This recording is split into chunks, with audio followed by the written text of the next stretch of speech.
সঙ্গীতা সংসারের নতুন ভিডিও চলে এসেছে। তোমরা সকলে কিন্তু ভিডিওটি দেখো আর জানিও ভিডিওটি তোমাদের কেমন লাগলো। চলো তাহলে শুরু করা যাক। শুভ সকাল বন্ধুরা, সঙ্গীতার সংসারের নতুন একটি ভিডিওতে তোমাদের সকলকে স্বাগত জানিয়ে আজকের দিনটা শুরু করছি। সকাল সকাল আমাদের ঝাঁটা হাতে না দিলে যেন সকালে শুরু হয় না, কি তাই তো? ঠিক প্রতিদিনের মতো আজও উঠে পড়েছি ঠিক 6টার সময়। না, হয়তো 6টা বাজতে 5-10 মিনিট আগেই উঠেছি আজকে। উঠে সবার প্রথম যেটা করলাম সেটা হচ্ছে উঠোনটাকে ভালো করে ঝাড়ু দিয়ে নিলাম। কারণ বাসি উঠোন রাখাটা কিন্তু একদমই ভালো না। এটা কিন্তু আমরা সবসময় সংসার যারা করছি তারা প্রত্যেকেই জানি, তাই না? বাসি উঠোন, বাসি ঘর, সকালে উঠে সবার প্রথম এগুলোকে ঝাড়ু দিয়ে নেওয়াটা সবথেকে ভালো। তারপরে অন্যান্য কাজগুলো করব। তো আগে ওই কাজগুলো সেরে তারপরে ঘরটাকে ঝাড়ু দিয়ে চলে এসেছি রান্নাঘরে। আর এখন কিন্তু ঘড়িতে বাজে প্রায় ওই 6:30টার মতন। আসলে কি বলো তো, হাঁড়িটা জোরে জোরে মাজতে হচ্ছে, তার কারণ রাতের বেলা ভাত গরম করেছিলাম আর ভাতটা না লেগে গিয়েছিল। সেই জন্য রাতের বেলা আর হাঁড়িটা মাজতেই পারিনি। সেই জন্য এখন অনেকটা ঘষে ঘষে হাঁড়িটাকে মেজে নিলাম। আসলে লেগে গেলে যা হয়। আর ওইদিকে বসিয়েছিলাম মেয়ের জন্য গোলা রুটি। আর আজকের না গোলা রুটিটা একদম ভেঙে গেছে। আর কাল রাতে আমি যেটা করেছিলাম সেটা হচ্ছে সোয়েটারটাকে ভিজিয়ে রেখেছিলাম। সোয়েটার আর একটা গামছা ভীষণ নোংরা হয়েছিল, সেগুলোকে ভিজিয়ে রেখেছি যাতে সকালবেলায় পটাপট করে আগে ধুয়ে দিতে পারি। আসলে সোয়েটার বুঝতেই পারো, নোংরা হয়ে গেলে না খুব তাড়াতাড়ি উঠতেই চায় না। সেজন্য আমি যে সোয়েটারগুলো একটু বেশি নোংরা হয় রাতের বেলা শোয়ার আগে আর কি, কিছুক্ষণ আগে এগুলোকে ভিজিয়ে রাখি। যখন রাতের কাজগুলো করি আর কি, বাথরুমে ফ্রেশ হই, তখন কিন্তু আমি ভিজিয়ে রাখি। তাহলে সকালবেলায় যদি ধুয়ে দিই একদম না পরিষ্কারও হয়ে যায় আর খুব কাচাকুচি করতে হয় না। এখন ইদানিং আমার এই বছরেই আর কি শীত পড়ার সাথে সাথে এত কোমর পায়ের এত যন্ত্রণা, মানে কি বলবো। তো সেজন্য ভীষণ অসুবিধা হয় এই জামা কাপড়গুলো কাচতে। কিন্তু কি করব, কাচতে তো হবেই, সমস্ত কাজই করতেও হবে। ওই ব্যথা বেদনা বলে আর ঘরে বসে থাকলে হবে, তাই না? তারপর ওইদিকে সোয়েটার সব কিছু ধুয়ে সোজা চলে আসলাম ঘরে। আর এদিকে কিন্তু মেয়েও ঘুম থেকে উঠে গেছে। ও ঘুম থেকে উঠে চলে গেছে বাথরুমে ফ্রেশ হতে। বাথরুমে ফ্রেশ হতে আর আমি এইদিকে হচ্ছে বিছানাটাকে পটাপট করে তুলে দিচ্ছিলাম। সব সময় চেষ্টা করি যাতে বাসি বিছানাটা তাড়াতাড়ি তুলতে পারি।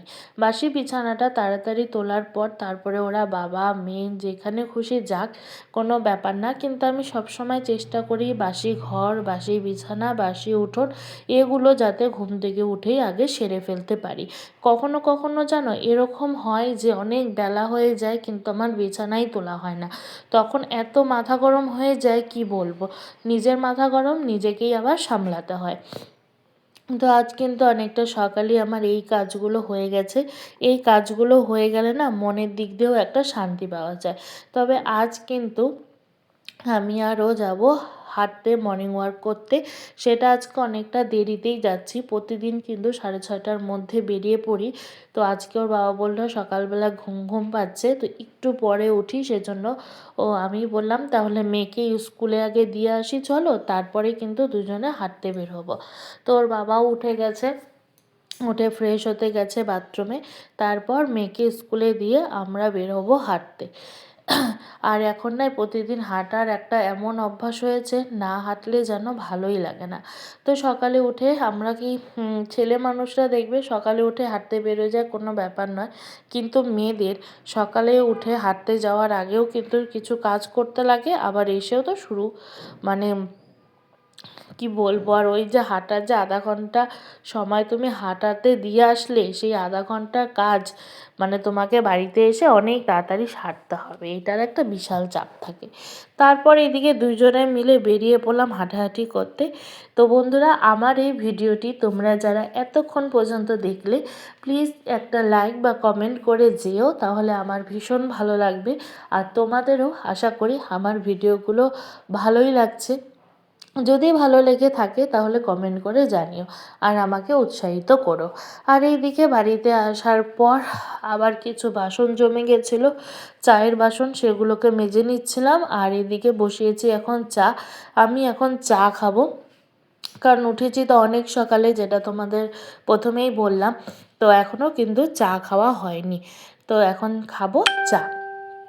চা খাওয়া হয়ে গেলে তারপরে আসবো রান্নাঘরে, ভাত বসাবো। তারপরেও কাজকর্ম আছে, আর বেশিরভাগ রান্নাই কিন্তু আমার শাশুড়ি মাই করে, সেই জন্য তাকে হাতে হাতে সম্পূর্ণটা করে দেব। সে রান্না করবে আর আমি এদিকের কাজগুলো আস্তে আস্তে করতে থাকবো। আজকে কিন্তু আমি তোমাদের সাথে শেয়ার করলাম ভোর 6টার থেকে এই 10:30টার মধ্যে আমি কি কি কাজগুলো করে ফেলি। এই কাজগুলো কিন্তু আমার প্রতিদিনের রুটিন, প্রতিদিন কিন্তু এই রকমই হয়। তবে হঠাৎ হঠাৎ একটু রুটিন এলোমেলো হয়ে যায়। বুঝতেই পারো, সব সময় তো আর একই রকম রুটিন নিয়ে চলা যায় না, কখনো কখনো কিন্তু একটু এলোমেলো হয়। তবে বেশিরভাগ কিন্তু এরকমই হয়। তার কারণ আমার মেয়ে সকালে স্কুল যায় আর ও আসে 10:30টার দিকে ছুটি হয়, তবে ওর আসতে আসতেই কিন্তু 11টা বেজে যায়। সেজন্যই আমি তোমাদের সাথে শেয়ার করলাম আজকে আমাদের আর্লি মর্নিং রুটিন। তারপর এদিকে চা খাবো আর আরেকজনের সাথে একটু বসবো ওষুধ নিয়ে, কারণ ওর শরীরটা খুব একটা ভালো না, প্রেশার সুগার সব হাই। তো সেই জন্য অনেক ওষুধ দিয়েছে ডাক্তার, তো সেগুলো আজকের থেকে শুরু হবে। তো সেগুলোকে আমি ভালো মতন করে বুঝে নেব, কারণ আমি তো যেহেতু ওকে ওষুধ দিই সব কিছু টাইম টু টাইম, সেজন্য আমাকে বুঝে নেওয়াটা বেশি দরকার।